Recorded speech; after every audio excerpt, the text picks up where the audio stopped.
But I watched CNN today, and they had the presidential debate, the US presidential debate. And maybe some of you saw it, and if you did, well, it was amazing. It was amazing on every level. But what was especially amazing was afterward, they went to the panel of assembled Democratic operatives posing as journalists, and all of them were like shocked to discover that Joe Biden has dementia, like they couldn't believe it. What? Oh my gosh, he's non-compos mentis. No way. Are you serious? And I'm thinking to myself, what year is it, 2024-ish? Middle-aged people identify with that? Okay, 2024, people are saying.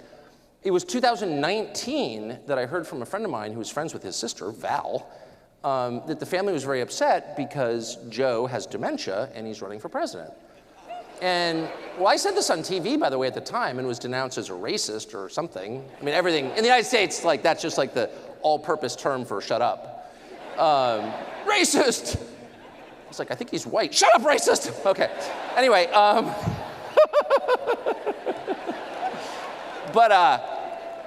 but his sister had told a friend of mine, like an actual friend of mine, one of my neighbors, that the family was upset and that his son, sadly, had passed away. By the way, not in Iraq fighting a war for freedom, but of cancer. I don't think he's aware of that. But sad, and that the family was convinced he needed to kind of get it out of his system by running for president, but of course no one's gonna like make Joe Biden the nominee because we had Pete Buttigieg for that. Who's, now it's a joke, but at the time they were like, people are gonna love Pete Buttigieg. He's incompetent, but he's gay. Great! And then people were like, what? No. So they had to go to Joe Biden, and he actually became the nominee and then somehow became the president. But it was obvious the whole time that he had no idea where he was, and that it was cruel, and that his grasping, horrible wife, who like poses as a doctor, was pushing this so she could go to state dinners. And everyone knew this. Like, there's not one person who didn't know this. And when you travel outside our borders, you know, people are always so nice about other people's countries. Like, they don't attack you to your face. And obviously, I'm the most American person who's ever lived, and I love my country, and I'm gonna die there, and would die for it without even thinking. That's how much, and I mean that. So everyone wants to be polite to you about your country. And when, like, if I ever went to New Zealand, I wouldn't mention Jacinda Ardern, or what, you know what I mean? That would be rude. I wouldn't say like, oh, that retarded girl with the teeth, is she here? You know, I wouldn't. That would be, no, I wouldn't. Because that's not something a guest says, right? You're in someone else's, you know, you're having dinner at someone's house, and like the food is appalling. Oh, it's so good, you know what I mean? But even given the high standards of politeness offered to foreigners in foreign lands, everywhere I've traveled around the world for the past 4 years, and it's been a lot of countries, people are like, so Joe Biden, how is he? You're like, well, I think he has dementia. He certainly does. Like, everybody knows, because they have, I can't remember, the internet. And it has video on it, and it takes about 15 seconds to determine the leader of the most powerful country in the world, with this mass nuclear arsenal involved in 2 simultaneous wars, doesn't know what day it is. And that's really scary. But if you come to the United States and you're in the media envelope, this like fake world created by these disinformation specialists who run our media, that's never mentioned at all. It's like everyone pretend, it would literally be like everyone pretending Jacinda Ardern is like a legitimate person, which they may have done in New Zealand. I wasn't there. You know what I mean? Where people say, oh, that's the prime minister. What? It's ridiculous, actually. But everyone sort of plays along like it's not happening. And the whole Emperor's New Clothes story is based on this phenomenon, which is a very human phenomenon. But for the media today to be like, wow, we just got the diagnosis. This is shocking. He can't run for president. Kind of, either they're really stupid, like too stupid to breathe unaided, or they're liars. They're truly dishonest. They're hiding the obvious from you. And I'm betting on the latter, but even more amazing was the response to that. So remember that our media are not just observers of reality or describers of reality, people who bring you the story first on the scene. No, they're the gatekeepers to reality. You don't know what the world looks like except through them.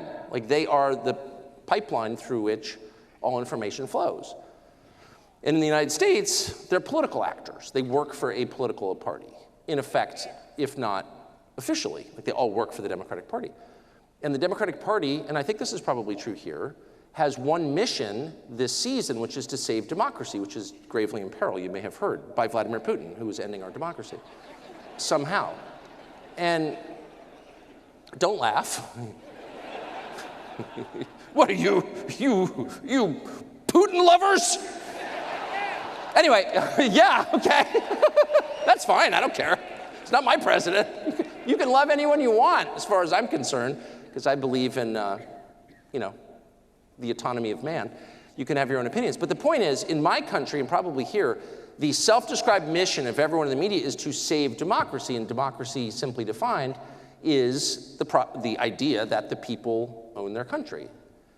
It's their country, and they hire people to represent them. But fundamentally, they are shareholders in this enterprise. They're owners. They're not serfs. They're not renting it. This isn't a rental car. It's your car. You change the oil in it because it belongs to you, right? And that's what citizenship is.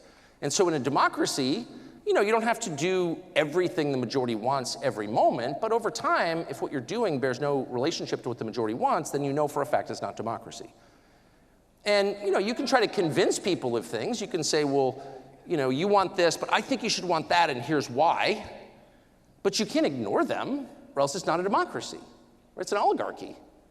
And you see yourself as the owner, and they're the tenants, the serfs, the renters, and you can just do whatever you want, and it doesn't matter what they think. So that's the most anti-democratic attitude possible, right? That attitude is the enemy of democracy.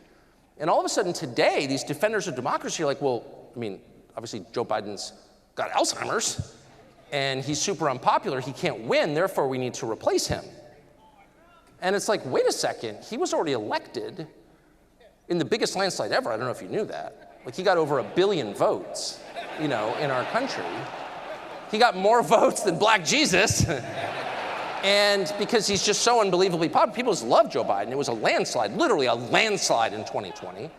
And that gives him the authority to do whatever he wants, whether you like it or not, because so many of your neighbors voted for him, you don't know their names. But it happened, okay? It happened. It's sort of like COVID deaths. You never actually met anybody who died of it, but millions did die. Everybody voted for Joe Biden except you, so shut up. So he has this mandate, this moral mandate to do literally whatever he wants, import 30 million people illegally, and you're not allowed to say anything about it, racist.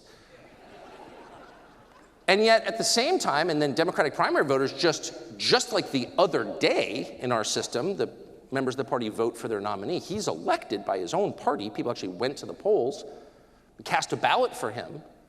But all of a sudden, because he might not win against the orange man, we need to take his job away from him by force and let the donors put someone in there who can beat the orange man, because that's democracy. And that made me start to think for the first time, maybe we're defining the word democracy a little differently. Maybe you've got a different understanding of what that means. Maybe you think democracy is when we do exactly what you and 8 of your friends want. That's what you think it is. Whereas I think democracy is when you do the will of the majority over time.